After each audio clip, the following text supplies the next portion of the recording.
ঠিক না? মানুষ যখন নৌকা ভ্রমণ করে দেখবেন অনেক আনন্দ ভঙ্গিতে থাকে, হালকা হালকা বাতাস আসে। যখন আল্লাহকে বলে যায় তখন আর আল্লাহর কোনো খেয়াল থাকে না। যখন ওই বাতাসের বেগ বেড়ে যায়, সমুদ্র উত্তাল তরঙ্গ চলে আসে, তখন হিন্দু আর মুসলমান নাই, খ্রিস্টান আর বৌদ্ধ নাই, ছেলে মেয়ে নারী পুরুষ সকলেই একত্র হয়ে গেলে আল্লাহ আল্লাহ বলে আমি ওই মহাবিপদ থেকে ওই বান্দাকে ওই সাগর থেকে আমি কিনারায় এনে দিয়েছি। কিনারা আসার পরে যে বান্দা হবে কি বলে বলে এখন মাঝিটা খুব ভালো ছিল, এই জন্য আমরা তাড়াতাড়ি বেঁচে গেছি। তো আল্লাহ বলে ওই বান্দা তুমি মাঝির কথা বলতেছ, আমি যদি তোমাকে রক্ষা না করতাম কে তোমাকে রক্ষা করবো? এই সমুদ্র বান্দা তার রক্ষে ভুলে যায়। আমরা আপনি একটা জিনিস খেয়াল করেন, পৃথিবীতে মায়ের যে আমলটা আছে স্বাভাবিক দৃষ্টিকোণ থেকে, যে মা এই সন্তানের জন্য আপনার অনেক মেহনত করে, অনেক কষ্ট করে, ঠিক না? কিন্তু মায়ের যে ভালোবাসা সন্তানের প্রতি আমরা তো দেখি সবচেয়ে বেশি, ঠিক না? আমার আল্লাহ বলে তোমার মার যে ভালোবাসা, আমার যে বান্দার প্রতি যে মহব্বত, যে ভালোবাসা, হাজারো গুণ ভালোবাসা থেকে সামান্য কিছু ভালোবাসা আমি তোমার মাকে দিয়েছি, আর বাকি মহব্বত ভালোবাসা আমি রবের কাছে তোমার জন্য রেখে দিয়েছি।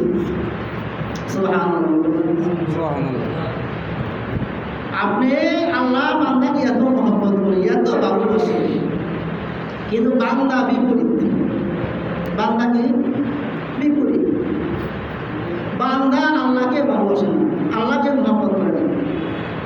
আরে ভাই, পৃথিবীতে থাকতে গেলে তো পৃথিবীর কিছু সামগ্রিক প্রয়োজন।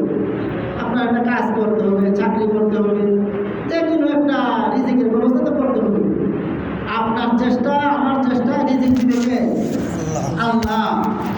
কিন্তু আমি যদি সদা সর্বদা ওই রিজিকের পিছনে দৌড়াই, যে যিনি আমাকে সৃষ্টি করলো, আপনাকে সৃষ্টি করলো, তিনি যে আমাকে সৃষ্টি করছে, আবার তো কিছু বন্দি করা হবে না, দরকার না।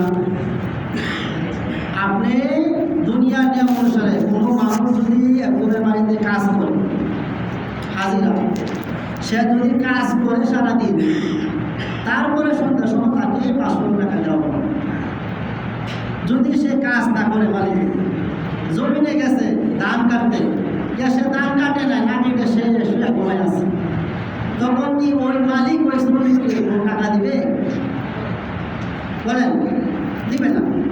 দ্বিতীয় দিন তাকে কাজেও নিবে না, আরো বরখাবদ্ধ করবে। তো আল্লাহ বলেন যে একজন মানুষ হয়ে আর একজন মানুষের কাজ যদি না করে, তাকে টাকাও দেয় না, খাবারও দেয় না, গালিগালাজ করে, আর একদিন তার কাজে কি থাকে না, সুযোগ থাকে না। তো আল্লাহ বলেন ওই বান্দা আমি তোমাকে সৃষ্টি করলাম, তুমি তো কিছুই ছিলে না। আল্লাহ তাআলা ইনসানি মিনাদ দাহরি লাম ইয়াকুন শাইআন মাযকুরা।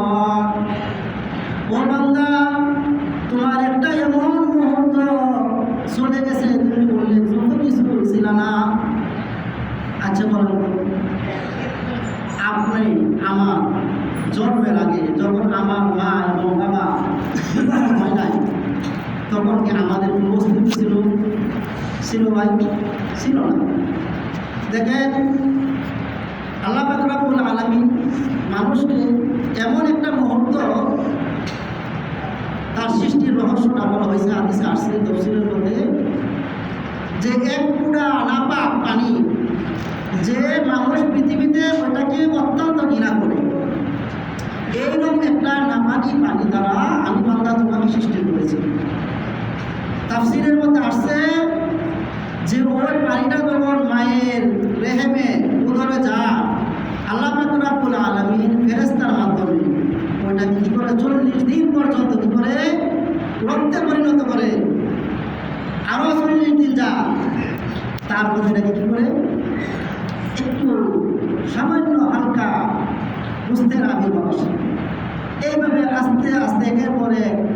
বান্দার একটু আকৃতি হয়, এটা কি কেউ দেখে পৃথিবীতে? পেটের মধ্যে কেউ দেখে না। ডাক্তার যেন বলে ছেলে হবে মেয়ে হবে, ওইটা যখন আপনার সময় কাছায় যা, যখন আকৃতি হয়ে যা, তখন ডাক্তার বলতে পারে। এর আগে কিন্তু ডাক্তার বলতে পারে না। আপনাদের ওই এক করে না পানি, ডাক্তার কি বিশ্লেষণ করে বলতে পারবে ওই পানি থেকে ছেলে সন্তান হবে না মেয়ে সন্তান হবে? আছে পৃথিবীতে এমন ডাক্তার? নাই, কোনোদিন জন্ম হলো না। কারণ আল্লাহ বলেন ইন্নাল্লাহা ইনদাহু ইলমুস সাআ ওয়া ইউনাজ্জিলুল গায়সা ওয়া ইয়ালামু মা ফিল আরহাম, যে 5টা জিনিস আছে পৃথিবীতে আমি মহান রব্বুল আলামিন কাউকে জানাই না। আমি রবের কাছে 5টা জিনিস রেখে দিয়েছি। তার মধ্যে একটা হলো মায়ের রেহেমে ওই যে পানি, ওইটা কি ছেলে সন্তান হবে না মেয়ে সন্তান হবে, এটা পৃথিবীর কেউ জানে না আমি মহান রব্বুল আলামিন ছাড়া। বান্দা আগামীকালকে কি খাবে আমি ছাড়া কেউ জানে না। সে কখন মৃত্যুবরণ করবে আমি ছাড়া কেউ জানে না। এবং বৃষ্টি গঠন হবে, আবহাওয়াবিদরা বলে বৃষ্টি হবে, সম্ভাবনা আছে। কি আছে? সম্ভাবনা আছে বলে। এই কথা বলে না যে এখনই বৃষ্টি হবে, কেউ বলতে পারে না। মায়ের রেহেমে আল্লাহ পাক রব্বুল আলামিন ওই নাপাক পানিকে আস্তে আস্তে রক্তে পরিণত করছে, রক্ত থেকে কুস্তে পরিণত করছে। ওইটার মধ্যে আপনার হাঁটি দেওয়া হয়েছে, তারপর আপনাকে রূহ দেওয়া হয়েছে। আস্তে আস্তে মায়ের গর্ভ থেকে যখন সে বের হয়েছে, আপনার তার কোন শক্তি ছিল? ভালোভাবে খেয়াল করি আমরা, যখন সন্তান আমি মায়ের উদর থেকে প্রবিষ্ট হইলাম পৃথিবীতে, তখন কি আমাদের কোনো শক্তি ছিল শরীরে? আমাদের কি তখন শক্তি ছিল যে একজনের গায়ে হাত দেই, একজনকে গালি দেই? ছিল না। আপনি দেখেন আল্লাহ পাক রব্বুল আলামিনকে ওই বান্দা ডাকার জন্য আল্লাহ কত নিয়ম বের করছে। আপনি যখন মায়ের উদরে ছিলেন তখন কি আপনার ওই গাঙ্গাটে বাজার থেকে আপনাকে মিষ্টি খাওয়ানো হতো? বলেন, কোন সবজি খাওয়ানো হতো মায়ের পেটে? কি খাইতো আমরা? ওই দেখেন মায়ের যে ঋতুস্রাব হয় প্রতি মাসে, আল্লাহ পাক রব্বুল আলামিন ওই ঋতুস্রাবটা কি করলেন? বন্ধ করে দিয়েছে। আর মায়ের জরায়ুর সাথে ওই যে সন্তান, তার যে নাভি আছে, নাভির সাথে কিন্তু বিশাল একটা সংযোগ করে দিয়েছে আল্লাহ পাক রব্বুল আলামিন। ওই যে নাপাক রক্তটা, ওই রক্তটাই আল্লাহ পাক রব্বুল আলামিন আপনি আমার খাদ্যের ব্যবস্থা করছে মায়ের পেটে। সুবহানাল্লাহ। কেন? আল্লাহ মুখতে খাওয়ায় নাই, ওই নাপাকিটা খাওয়াইছে কি দিয়া? ও নাভির সাহায্যে। কেন আল্লাহ পাক রব্বুল আলামিন বান্দাকে মুখতে খাওয়ায় নাই? যে ওই মুখ দ্বারা বান্দা আমাকে ডাকবে, ওই পবিত্র মুখ দ্বারা কি করবে?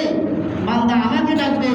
এই জন্য আল্লাহ পাক রব্বুল আলামিন মায়ের উদর থেকে যখন সন্তানকে খাবার দিয়েছে তখন নাভি দ্বারা খাওয়াইছে। সুবহানাল্লাহ।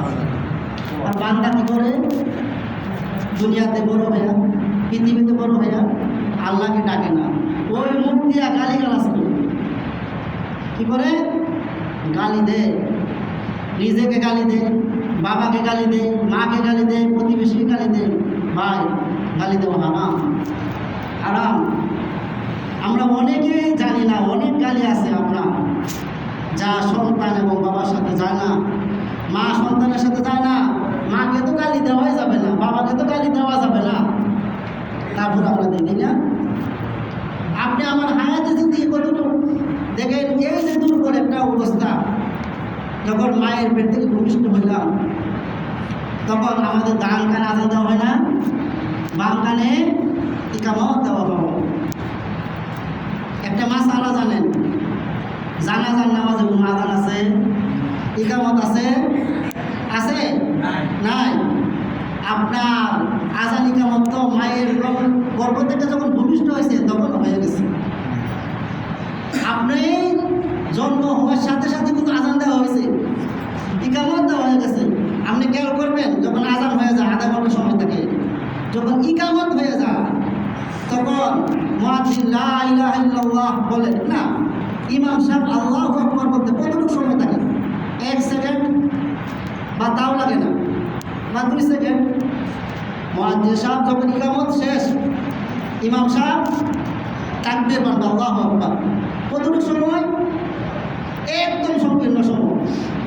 হাদিসে আসছে এই ইমাম সাহেব তাকবীর বান্দার আগ মুহূর্ত, আর মুয়াজ্জিন সাহেব লা ইলাহা ইল্লাল্লাহ বলার মাঝে যতটুকু সময়, আমি বান্দা তোমার হায়াত কতটুকু সময় দিয়েছি। সুবহানাল্লাহ। তাহলে আমাদের হায়াত কতটুকু? 1 সেকেন্ড বা 2 সেকেন্ড সময়। আপনি ভূমিষ্ঠ হওয়ার সাথে সাথে কি হয়েছে? আজান হয়ে গেছে, ইকামত হয়ে গেছে, আপনার জানাজা কত রেডি, খেয়াল রাখতে হবে। আল্লাহ বলে বান্দা তোমাকে আমি এই মায়ের দুধ পান করাইলাম, এমন দুধের ব্যবস্থা করলাম দুধ না গরম না ঠান্ডা, নাতিশীতোষ্ণ, যে এত বেশি গরমও না তোমার জিহ্বা পুড়ে যাবে, এত ঠান্ডাও না যে তোমার ঠান্ডা লেগে যাবে।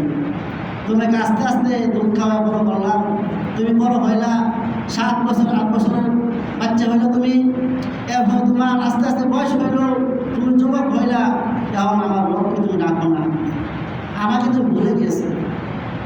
কিন্তু বান্দা তুমি একটা জিনিস খেয়াল করবা, তুমি যতই কিছু করো না কেন, তোমার আবার ওই যে শৈশবকাল, তোমার ছোটকাল, ওই সময়টা আবার তোমার চলে আসবে।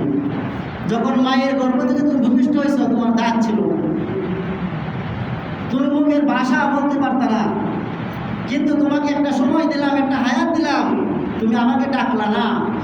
কিন্তু তোমার আর একটা সময় চলে আসবে, তোমার মুখে দাঁত থাকবে না, চোখে দেখবে না, একা হাঁটতে হবে না, নাড়ির মধ্যে বলতে হাঁটতে হবে, নাড়ি ছাড়া তুমি হাঁটতে পারবে না। শৈশবকালে তুমি যখন আরেকজনের সহযোগিতা ছাড়া হাঁটতে পারছো না, বৃদ্ধকালেও তুমি নাড়ি ছাড়া হাঁটতে পারো না। বান্দা এখনো কি তোমার সময় হয় না? তোমার মুখে দাড়ি ছিল না, দাড়ি হয়েছে, ওই দাড়িগুলো লাল হয়েছে, সাদা হয়েছে, এখন কি বান্দা তোমার সময় হয় না আমাকে ডাকা? আল্লাহ প্রশ্ন করবে, ভাই আল্লাহ যদি মানুষের প্রতি রাগ করতো, আপনি আমাকে 1 ফোঁটা রিজিক দিত। দেখেন আপনি সাধারণত আমাদের যারা পরিবার আছে, বাড়িতে যত গুছাইয়া পাকশা করুক, যত কিছুই করুক, একদিন যদি একটু লবণ কম হয়, একটু ঝাল বেশি হয়ে যায়, গালিগালা শুরু করে দিবি না?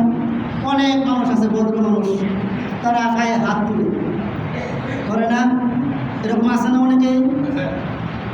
একটু লবণ কম হয়েছে বা বেশি হয়েছে, এই জন্য বকা বাধ্য করতেছে, আর প্রতিদিন ভালোভাবে খাওয়াইতেছে। তো আমি মহান রব্বুল আলামিন বলে, বান্দা তুমি যে ফজরের নামাজ না হলে ঘুমায় থাকো, আমি তো ইচ্ছা করলে তোমার পা গুলা ঘুরাই দিতে পারি, কিন্তু আমি তো করি না। তুমি জোহরের নামাজ করো না, আসর করো না, মাগরিব এশা তুমি করো না, আমাকে ডাকো না, আমি তো তোমার প্রতি রাগ করি না। তুমি ডাকো, এখনো সময় আছে, তুমি আমাকে ডাকো।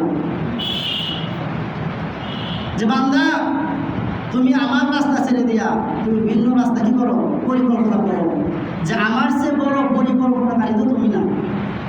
তুমি হাজার চেষ্টা করতেছো মানুষের